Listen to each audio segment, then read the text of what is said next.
Kaidah yang kedua, segala yang datang dari Allah itu tidak mungkin buruk. Tidak mungkin.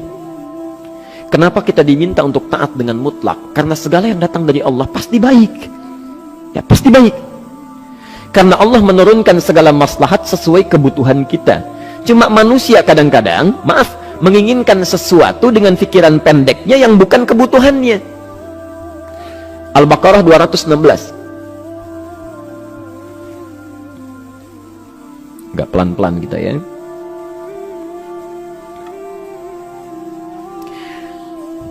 Bapak Ibu kalau diminta milih, pilih motor, pilih mobil. Pak, pilih motor, pilih mobil. Kalau sebagai manusia biasa pilih motor, keterlaluan itu. Umumnya akan memilih mobil. Akan memilih mobil umumnya. Tapi kadang-kadang kita menginginkan sesuatu yang tinggi, menurut Allah itu bukan kebutuhan kamu. Kebutuhan kamu itu motor. Ya. Keperluan kamu motor. Kalau kamu punya mobil, sulit nantinya. Gangnya sempit, mesti bikin garasi, anggaran bertambah, dipikirin juga. Capek. Sudah, motor saja, terbebas dari banyak kemacetan. Mampu diurai, tidak banyak difikirkan. Pelan-pelan turun ayat, kutiba alaikumul qitalu wa huwa kurhul lakum. Ya. Diwajibkan atas kalian berperang. Dulu orang diminta jihad gelisah, ya. Gelisah. Nah, kalau ada perintah Allah yang melahirkan kegelisahan, ini maknanya. Ya. Tidak harus dalam konteks jihad yang fisik, ya. Jihad, maaf, melawan hawa nafsu kita. Jihad melawan pikiran kita. Jihad melawan prasangka buruk kita.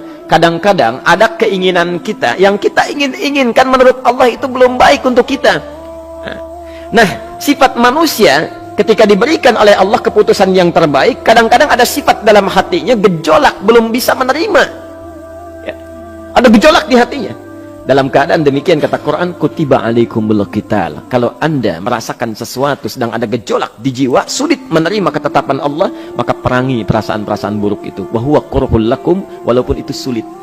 Walaupun itu sulit. Jangan berprasangka buruk dulu pada Allah. Ayat yang indahnya, perhatikan kalimatnya. Asa an takrahu syai'an fahuwa khairul lakum. Boleh jadi Anda tidak menyukai sesuatu, di balik itu ada kebaikan-kebaikan besar yang Allah sedang rencanakan. Ya. Karena pikiran kita pendek, maunya sekarang saja. Tapi subhanallah, Allah sangat panjang, tidak ada batasnya. Allah memberikan maslahat sampai kamu meninggal, ini maslahatnya. Kamu berpikir sekarang saja. Wa asa an tuhibbu syai'an wa huwa syarrul lakum. Sedangkan boleh jadi di balik yang kita sukai ada keburukan yang sedang menunggu kita di depan ini, kamu tidak tahu. Ya. Apa logikanya? Wallahu ya'lamu, Allah tahu masa depan yang akan terjadi menimpa kita, wa antum la ta'lamun. Sedangkan kalian tidak bisa membaca masa depan. Ya. Saya punya adik perempuan datang lalu meminta doa. Kak, saya ingin tes katanya. Ya, di salah satu bank. Kemudian sudah pada tahap akhir yang menurut hitung-hitungan manusia dan perkiraannya insya Allah lulus, karena tidak ada alasan apa-apa lagi untuk tidak meluluskan. Baik, bismillah kita berdoa, tapi doa kita seperti dibimbing oleh Quran, tidak minta dunia saja, ya. Jadi dunia baik, Al-Baqarah 201, Rabbana atina fid dunya wa fil akhirah, ya. Dunia minta baik, akhirat minta baik. Tapi aturan dunia dan akhirat ini jangan disebandingkan, rugi. Dunia itu kecil, akhirat lebih besar. Dunia itu kecil. Makanya diatur di Al-Qasas, ya, ayat 77 sampai 78 itu aturannya, wabtaghi fima atakallahu daral akhirah wala tansa nasibaka minad dunya. Minta seluas-luasnya akhirat, tapi dunia jangan berlebihan. Ya. Sekedar mencukupi kebutuhan kita saja. Ya. Pakaian, Bapak Ibu sekalian, ya, kita beli pakaian sesuai kebutuhan saja, jangan berlebihan. Ya. Cukup ketika kita akan sholat, layak, indah dalam pandangan Allah. Ketika kita akan bermuamalah, bagus, tidak mengecewakan orang lain, sudah. Maka waktu selebihnya, ketika kita mencari sesuai kebutuhan, waktu selebihnya bisa digunakan untuk memperbanyak ibadah. Tidak banyak energi terbuang, uang juga terbuang, tenaga juga terbuang. Bayangkan kalau keinginannya macam-macam. Wah, ingin baju terbaru, ingin tasnya Hermes, mereknya dari Paris, sekarang juga mesti dibeli. Wah, uangnya sudah 400 juta keluar, tenaga mesti keluar, beli tiketnya macam-macam dan sebagainya. Habis waktu untuk mengejar dunia, ibadah tertinggalkan. Di rumusnya dunia itu secukupnya saja. Nah, yang paling menarik, kita doakan supaya Allah memberikan kebaikan dunia dan akhiratnya yang paling utama. Maka datanglah dengan lesu mengatakan, saya tidak lulus katanya. Kenapa? Saya bilang, saya tidak tahu, saya sudah berusaha. Tapi konon kabarnya, saingan saya adalah anak salah satu pejabat. Masya Allah. Saya bilang, kamu jangan bersedih. Kamu menginginkan sesuatu dengan pikiran pendek, Allah pasti memberikan yang terbaik yang tidak terlukiskan nanti. Subhanallah. Pekan beberapa hari setelah itu, muncul berita, ternyata dia diterima di bank syariah. Dia menginginkan sesuatu yang diinginkan, Allah menginginkan lebih dari apa yang dia harapkan. Dikasih bank syariah, di situ terjaga, meningkat keagamaannya, terjaga hijabnya, segalanya, dan disitulah kemudian diarahkan untuk menemukan jodohnya. Masya Allah. Dia berpikir saat itu Allah merencanakan masa depannya. Ya. Jadi apa yang Allah sudah rencanakan pasti baik, Pak, Bu.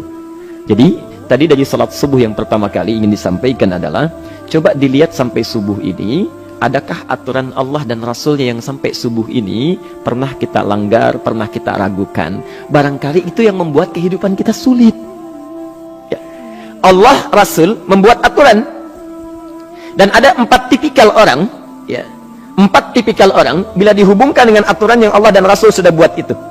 1, ada yang ikut aturan.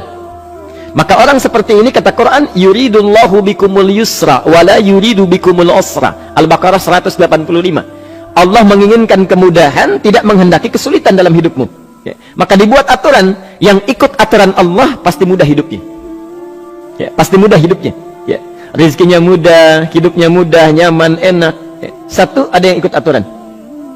Yang kedua, ada yang keluar aturan. Ya. Ini pasti repot. Pasti repot. Di awal-awal seperti menyenangkan, ujung-ujungnya repot. Allah bilang, jujur, jangan berdusta. Kalau dusta celaka. Wailul lil mukadzibin. Celaka bagi para pendusta. Dia keluar aturan, dia berdusta.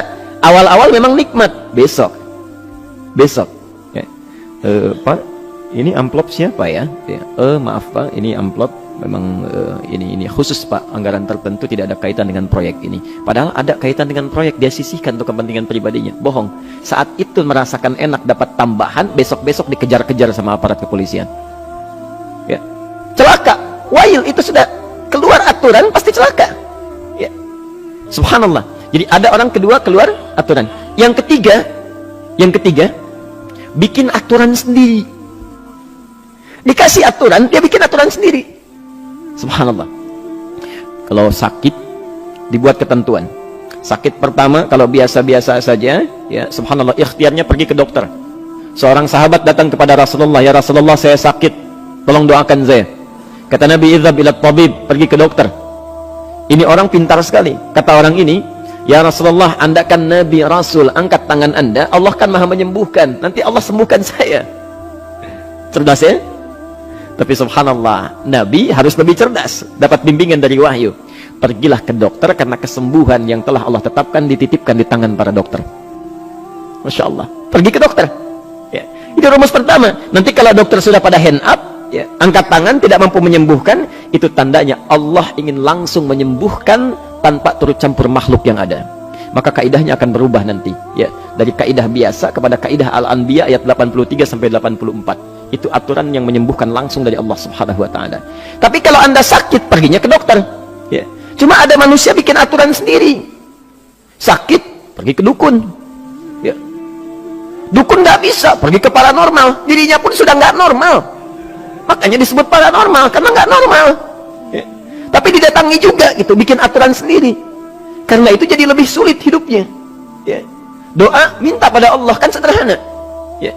Doa nggak bayar, nggak ada macam-macam, masya Allah, gampang sebetulnya. Ada kekeringan, sekarang kan banyak kekeringan ya, banyak kekeringan.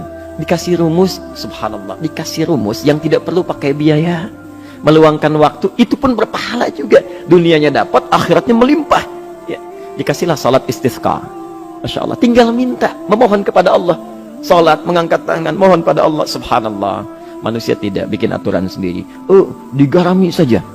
Orang garamin sayur, dia garamin awan. Cari biaya miliaran, terbang pakai pesawat. Kalau Allah tidak berkehendak, ya sudah. Ya. Ayo silahkan, berapa biaya yang mau kamu kumpulkan, tenaga yang kamu kumpulkan, silahkan aja. Ya. Yang ini hujan, bikin kering lagi di sana. Sana hujan, bikin kering lagi di sana. Mau sampai kapan? Ya.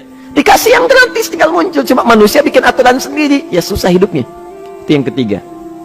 Yang keempat, ada orang nggak mau diatur. Allah bikin aturan, dia nggak mau diatur. Ya, Masya Allah. Ini yang luar biasa. Inilah yang fasik. Fasik itu keluar dari aturan, menyimpang. Tidak mau diatur dia. Ya, tidak mau diatur. Karena itu Bapak Ibu sekalian, dari ayat yang pertama ini, ya, mari kita evaluasi sampai dengan hari ini subuh. Dari ayatnya memang sederhana, singkat, padat, cuma satu ayat. Tapi meminta kita untuk melihat, sudahkah sampai hari ini taat pada Allah dan Rasulnya? Yang kedua, ketaatan kita apakah selalu ragu atau sudah melahirkan keyakinan yang paripurna? Ya. Yang ketiga, pelajari aturan-aturan Allah terkait kehidupan kita. Aturan salat, aturan muamalah, ya, aturan beraktivitas, aturan berumah tangga. Pelajari itu supaya mendapatkan kemudahan. Biasanya kesulitan didapatkan karena kita